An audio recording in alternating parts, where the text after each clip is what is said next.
First ever factory outlet Mukunda jewellery KPHB Kothapet Khammam Somajiguda Hanamkonda. నమస్తే, మీరు చూస్తున్న సుమన్ టీవీ. నేను మీ కీర్తి. ద్వాదశ రాశుల్లో భాగంగా ఫిబ్రవరి 16 నుంచి 28వ తారీఖు వరకు మహిళలకు ఎలా ఉండబోతోందో తెలియజేయడానికి మనతో పాటు ప్రముఖ ఆస్ట్రాలజర్ బ్రహ్మశ్రీ నందిబట్ల శ్రీహరి శర్మ గురువు గారు ఉన్నారు. నమస్తే గురుగారు. వాగర్థావివ సంపృక్తౌ వాగర్థ ప్రతిపత్తయే జగతః పితరౌ వందే పార్వతీ పరమేశ్వరౌ. సదాశివసమారంభాం శంకరాచార్య మధ్యమాం అస్మదాచార్య పర్యంతం వందే గురు పరంపరాం. ఆదిత్యాయ చ సోమాయ మంగళాయ బుధాయ చ గురు శుక్ర శనిభ్యశ్చ రాహవే కేతవే నమః. శృంగేరి జగద్గురు పీఠాధిపతులకి, కంచిపీఠాధిపతులకి నమస్కారములు తెలియజేసుకుంటూ కార్యక్రమాన్ని ప్రారంభిద్దాం. గురుగారు, మరి ఫిబ్రవరి 16 నుంచి 26 తారీఖు వరకు వృషభ రాశిలో జన్మించిన మహిళలకి ఎలా ఉండబోతుందో వివరిస్తారా? వృషభ రాశిలో జన్మించినటువంటి మహిళలకి ప్రధానంగా చూసుకున్నట్లయితే శుభ అశుభ మిశ్రమాలు, గ్రహ సంచారము, గ్రహ యొక్క గతుల ప్రభావం, శుభాశుభ మిశ్రమం 50-50గా ఉంది. కాబట్టి మంచి చెడు ఏదైనా సమానమే ఈ యొక్క 16వ తారీఖు నుంచి 28వ తారీఖు వరకు అని చెప్పవచ్చు. All right. మరి వృషభ రాశిలో జన్మించిన మహిళలకు ఫిబ్రవరి 16 నుంచి 26 తారీఖు వరకు మరింత కలిసి రావాలంటే గురుగారు ఎలాంటి పరిహారాలు పాటించాలో దయచేసి వివరించండి. అయితే ఏ రంగాల్లో ఉన్నటువంటి వారికి ప్రధానంగా బాగుంటుంది? ఎఫ్ఎంసీజీ, ఫుడ్కి సంబంధించినటువంటిది, hotel industry, restaurant business, general stores, super markets, jewellery business, ornaments, అలాగే సంబంధించినటువంటి పండ్ల వ్యాపారస్తులు, కర్రీ పాయింట్స్ నడుపుకునే వాళ్ళు, తీర్థయాత్రలు, అలాగే ఈ సంబంధించినటువంటి పూజా స్టోర్స్ నడుపుకునేటువంటి మహిళలు, ఇక అన్నిటికంటే ప్రధానంగా boutique, beauty parlour, readymade garments ఇలాంటివి నడిపేటువంటి మహిళలు ఎవరైతే ఉన్నారో వాళ్ళకందరికీ కూడాను ఆదాయం చాలా చక్కగా ఉంటుంది. ముఖ్యంగా ఈ సంబంధించినటువంటి ఈ కింది స్థాయి ఉద్యోగస్తులు, చర్మ సంబంధమైనటువంటి వ్యాపారస్తులు, అలాగే సిమెంట్, ప్లాస్టిక్ సామాన్లు అమ్ముకునేటువంటి మహిళలు, అలాగే ఈ సంబంధించినటువంటి ఐరన్ స్టీల్ రంగంలో ఉన్నటువంటి వారు, ఆటోమేషన్ రంగంలో ఉన్నటువంటి వాళ్ళు, వీళ్ళకందరికీ సాధారణంగా ఉంటుంది. ప్రధానంగా ఈ న్యాయవాదము, రైతులు, అలాగే మున్సిపాలిటీ డిపార్ట్మెంట్లో పనిచేసేటువంటి వాళ్ళు, ముఖ్యంగా ఈ సంబంధించినటువంటి రియల్ ఎస్టేట్ రంగంలో ఉన్నటువంటి మహిళలకి సాధారణంగా ఉంటుంది.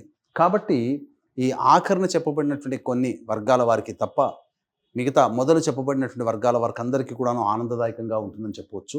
అయితే ఏ రోజుల్లో ఏ విధంగా ఉండబోతుంది? ముఖ్యంగా మనకు కావాల్సినటువంటిది ప్రతిరోజు 16వ తారీఖు నుంచి 28వ తారీఖు వరకు మహిళలకి ముఖ్యంగా మనకందరికీ కావాల్సింది ఖర్చులు, ఆదాయం. కాబట్టి వీటిని ఏ విధంగా మనకు ఉంటుంది, దాన్ని బట్టి మన యొక్క అవసరాలు ఏ విధంగా మనం చూసుకోవాలి అనేటువంటి విషయం గురించి క్లుప్తంగా మనం తెలియజేసుకుందాం. వీక్షించేటువంటి ప్రేక్షకులకి గమనిక, ఈ యొక్క మహాశివరాత్రి సందర్భంగా ఫిబ్రవరి 26వ తారీఖు రోజున సుప్రసిద్ధ కాశీ క్షేత్రంలో జాతకరీత్యా కలుగు విద్య, వివాహ, ఉద్యోగ, దాంపత్య, సంతాన, అనారోగ్య సమస్యల నివారణకి మరియు ఈ 2025వ సంవత్సరం 12 రాశుల వారిని కూడా శని ప్రభావం గురవుతారు. కావున శనిదోష నివారణ హోమాలు అనేటువంటివి శివరాత్రి సందర్భంగా ఫిబ్రవరి 26వ తారీఖు రోజున చేయించడం జరుగుతుంది.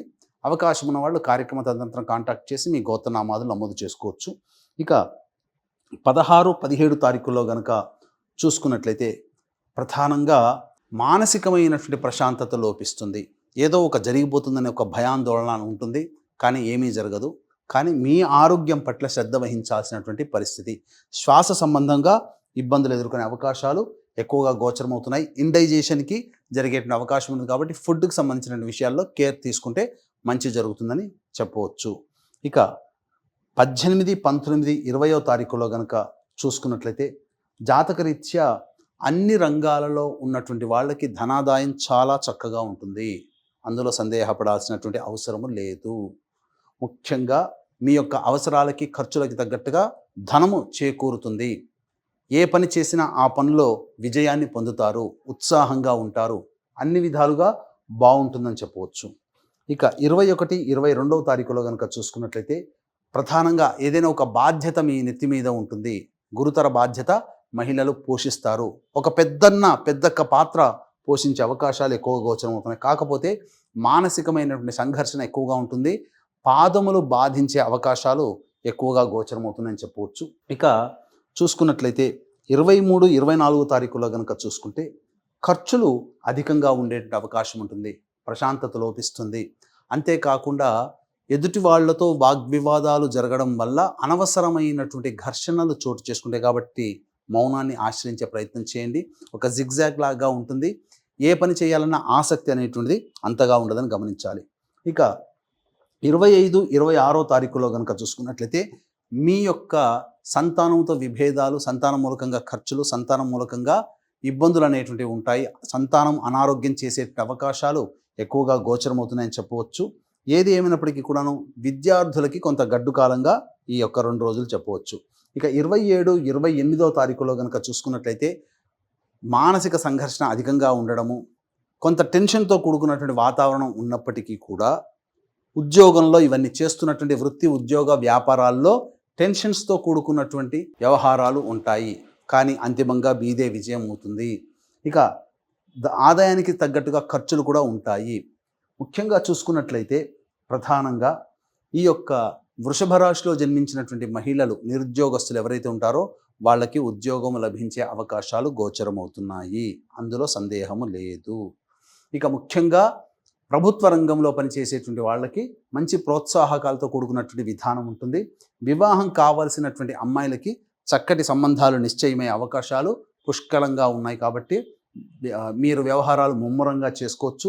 అలాగే మీ మాటకి విలువ ఉంటుంది. మిమ్మల్ని అందరూ గౌరవిస్తారు. మహిళ ముఖ్యంగా వృషభ రాశిలో జన్మించినటువంటి మహిళలు మీకు మంచి యోగాన్ని కలగచేస్తారు. అనగా ఏంటి? ఇతరుల సహాయ సహకారాలతో మంచి యోగాన్ని అనుభవిస్తారు. మీకు మాట పెరగడము, మీ మాటకు విలువ పెరగడము, మీకు గురుతర బాధ్యతలు రావడము, తద్వారా సంఘంలో మీకంటూ ఒక స్థానాన్ని మీరు ఏర్పరచుకుంటారని చెప్పవచ్చు. విద్యార్థులు ప్రధానంగా కోరుకున్నటువంటి విద్యాలయాల్లో మీకు ప్రవేశం లభించే అవకాశాలు గోచరమవుతున్నాయి.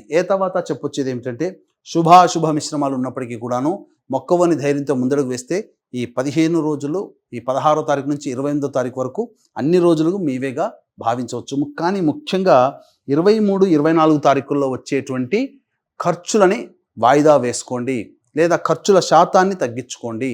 ఎందుకనంటే ఆకస్మిక ఖర్చులు ఈ నెలలో 23, 24 తారీఖులో గోచరం అవుతున్నాయని చెప్పవచ్చు. ఇక ఈ వృషభ రాశిలో జన్మించినటువంటి వారికి చెప్పినటువంటి విధానంకి సంబంధించి సమస్యల పరిష్కారం కోసం ప్రతిరోజు కూడాను సుబ్రహ్మణ్య భుజంగ స్తోత్ర పారాయణము, గణేష కవచము రోజుకి 3 సార్లు పఠించండి. సమస్యలన్నీ తీరిపోతాయి. ఇప్పుడు చెప్పినటువంటి సమస్యల కంటే విభిన్నంగా మీ యొక్క జాతకం అనగా మీ యొక్క పరిస్థితులు ఉన్నాయనంటే మీ యొక్క జన్మజాతకంలో నడుస్తున్నటువంటి గ్రహ దశాంతర దశల యొక్క ప్రభావాలు. కావున దగ్గరలోని మంచి ఉపాసనా పరులైనటువంటి జ్యోతిష్యులను సంప్రదించి వారి సలహాలు, సూచనలు కనుక పాటించినట్లయితే మరింత మెరుగైనటువంటి జీవితాన్ని పొందుతారని తెలియజేయవచ్చు. చాలా సంతోషం అండి. ధన్యవాదాలు. సర్వం శ్రీ ఉమామహేశ్వర పరబ్రహ్మార్పణమస్తు.